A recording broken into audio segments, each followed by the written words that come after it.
The न्यायिक समाचार देख रहे हैं आप। फेमस इंडियन कोर्ट केसेस की डॉक्यूमेंट्री सीरीज में आपका स्वागत है। सब्सक्राइब करना ना भूलें। हम अगला केस कौन सा लें, सुझाव कमेंट सेक्शन में लिखिए।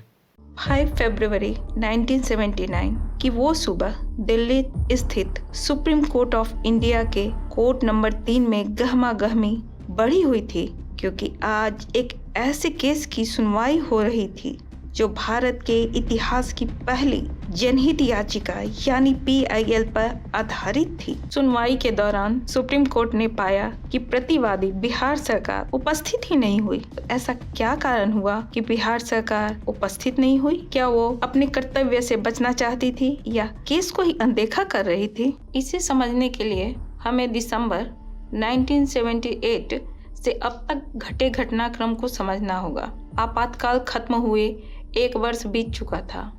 जेल राजनीतिक एवं विचाराधीन कैदियों से भरा हुआ था। इसी पृष्ठभूमि को ध्यान में रखते हुए अभी अभी आई जनता पार्टी की सरकार, जिसने 1977 के राष्ट्रीय चुनाव में श्रीमती इंदिरा गांधी के कांग्रेस पार्टी की सरकार को हराया था, उसने राष्ट्रीय पुलिस आयोग के यानी NPC का गठन कर निर्णय लिया के रूप में बिहार के मुजफ्फरपुर, पटना एवं रांची जेलों का दौरा करने KA रुस्तम जी पहुंचे। खुसरो फरामोर्ज रुस्तम जी आधुनिक भारत के सबसे प्रसिद्ध पुलिस अधिकारियों में से एक और सीमा सुरक्षा बल के पहले महानिदेशक, जिन्हें भारत के दूसरे सर्वोच्च नागरिक पुरस्कार पद्म विभूषण से सम्मानित किया गया था। जेलों के निरीक्षण के दौरान उन्हें कैदियों की दयनीय दुर्दशा दिखी। दुर्दशा की भयावहता ऐसी थी कि मानवीय संवेदनाएं शून्य नजर आ रही। जैसे हुसैन आरा खातून को विदेशी अधिनियम के तहत बांग्लादेश से अवैध रूप से भारत में प्रवेश करने पर 4.5 वर्ष से सुरक्षात्मक हिरासत में रखा गया था। भोला महतो 13 वर्षों से जेल में थे। वो अपनी पत्नी और बेटी को भी खो दिए थे। उनके पास जाने के लिए भी कोई नहीं बचा था। उनकी फाइल का भी पता नहीं चल रहा था और यह मान लिया गया था कि वह खो चुकी हैं। इतवरिया अहिर 5 वर्षों से जेल में थी। वह गिरफ्तारी का कारण भी नहीं जानती थी। जेल अधिकारी भी उनके आरोपों के बारे में अस्पष्ट थे। ऐसे ही 19 और कैदियों के उदाहरण से विचलित होकर रुस्तम जी ने 8 और 9 जनवरी 1979 को इंडियन एक्सप्रेस के दिल्ली संस्करण में 2 लेख प्रकाशित किए, जो उनके टूर नोट नंबर 10 पर आधारित थे। 9 जनवरी 1979 की सर्द सुबह इंडियन एक्सप्रेस अखबार में रुस्तम जी का लेख प्रकाशित हुआ। इस विस्तृत लेख में रुस्तम जी ने बिहार के जेलों में बंद हजारों विचाराधीन कैदियों पर हो रही क्रूरता का दस्तावेजीकरण किया था, जिसे दिल्ली स्थित एक वकील ने पढ़ा। इसे पढ़कर सहसा वो चौंक गई। यह थी जनहित याचिकाओं की जननी वकील पुष्पा कपिला हिंगोरानी। कपिला ने पाया कि ये खुलेआम मानवाधिकार उल्लंघन के चौंकाने वाले मामले थे। उन्हें पता था कि उन्हें कुछ करना है। 2 दिनों बाद यानी 11 जनवरी 1979 को पति वकील निर्मल हिंगोरानी के सुझाव पर उन्होंने सुप्रीम कोर्ट में आर्टिकल 32 के तहत बंदी प्रत्यक्षीकरण याचिका यानी हेबियस कॉर्पस रिट दायर करने का प्रयास किया। मगर एक समस्या थी। उनकी याचिका समाचार पत्र की रिपोर्ट पर आधारित थी, जिसकी अनुमति सुप्रीम कोर्ट नहीं देता था। उनके पास न तो पावर ऑफ अटॉर्नी थी और न ही विचाराधीन कैदियों के साथ कोई घनिष्ठ संबंध था। उस वक्त या तो पीड़ित या उसका कोई करीबी रिश्तेदार ही मामला दर्ज करा सकता था। तब कपिला ने यह निर्णय लिया कि वह देश की एक नागरिक और अदालत के एक अधिकारी के रूप में याचिका दायर करेंगे।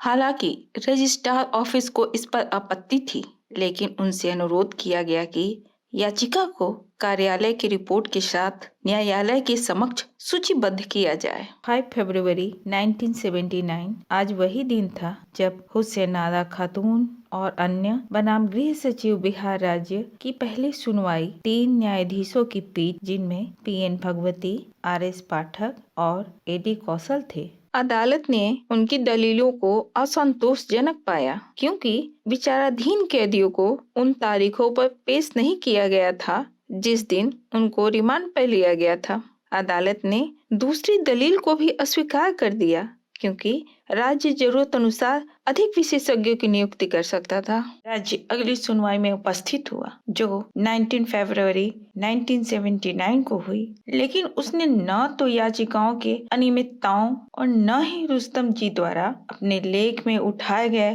तथ्यात्मक आरोपों पर तर्क दिया, बल्कि बिहार सरकार द्वारा उठाए गए कदमों का ही उल्लेख किया। सुनवाई के दौरान बिहार राज्य की अनुपस्थिति ने जले पर नमक का काम किया, जिसके फलस्वरूप अदालत ने ऐतिहासिक कदम उठाते हुए रुस्तम जी के लेख में उल्लेखित सभी विचाराधीन कैदियों को रिहा करने का आदेश दिया और अदालत ने रिट याचिका में दिए गए सभी आरोपों को वैध और जवाबदेह माना।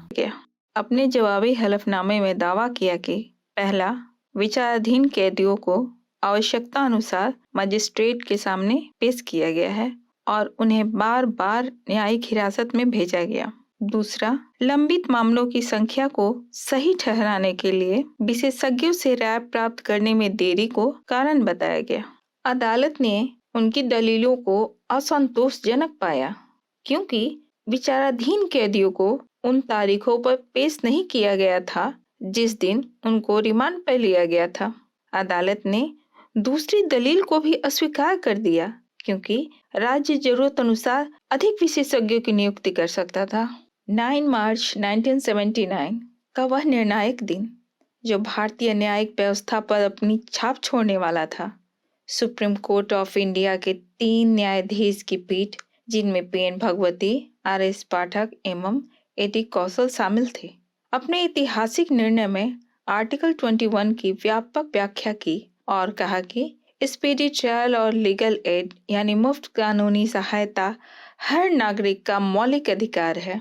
निर्णय सुनाते हुए जस्टिस भगवती ने कहा कि पीड़ित न्याय पाने के लिए वर्षों तक अदालत का चक्कर लगाता है। आरोपी वर्षों तक सलाखों के पीछे सुनवाई का इंतजार करता है। हम सभी जानते हैं कि एक आरोपी तब तक दोषी नहीं होता जब तक उसका दोष साबित नहीं हो सकता। दोनों ही मामलों में कार्यवाही में देरी उनके जीवन और व्यक्तिगत स्वतंत्रता के अधिकार का उल्लंघन करती है और मानसिक पीड़ा की ओर ले जाती है। उनकी यह चिंता खर्च और अनावश्यक देरी के कारण हुई परेशानी कम से कम होनी चाहिए। न्यायालय ने दृढ़ता पूर्वक राज्य और केंद्र सरकार से एक व्यापक कानूनी सेवा कार्यक्रम की सिफारिश की।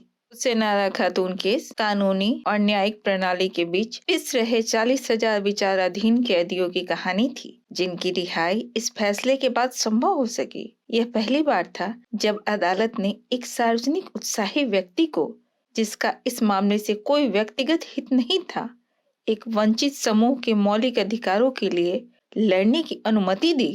अंततः इस केस की कहानी को खत्म करते हुए मैं कपिला हिंगुरानी जी के कहे शब्द दोहराना चाहूंगी। यह केस केवल वकीलों की भावनात्मक प्रतिक्रिया का परिणाम था, जिन्होंने एक भयावह स्थिति का जवाब दिया। हालांकि मैं उन सक्रिय न्यायाधीशों की आभारी हूँ जिन्होंने नए ज्यूरिस्प्रूडेंस को विकसित करने में मदद की। हम आशा करते हैं आपको हमारा प्रयास पसंद आया होगा। पसंद आया तो लाइक और अपने दोस्तों के बीच शेयर करें। ऐसे ही और केस डॉक्यूमेंट्रीज देखने के लिए चैनल को सब्सक्राइब करें और बेल आइकन दबाएं।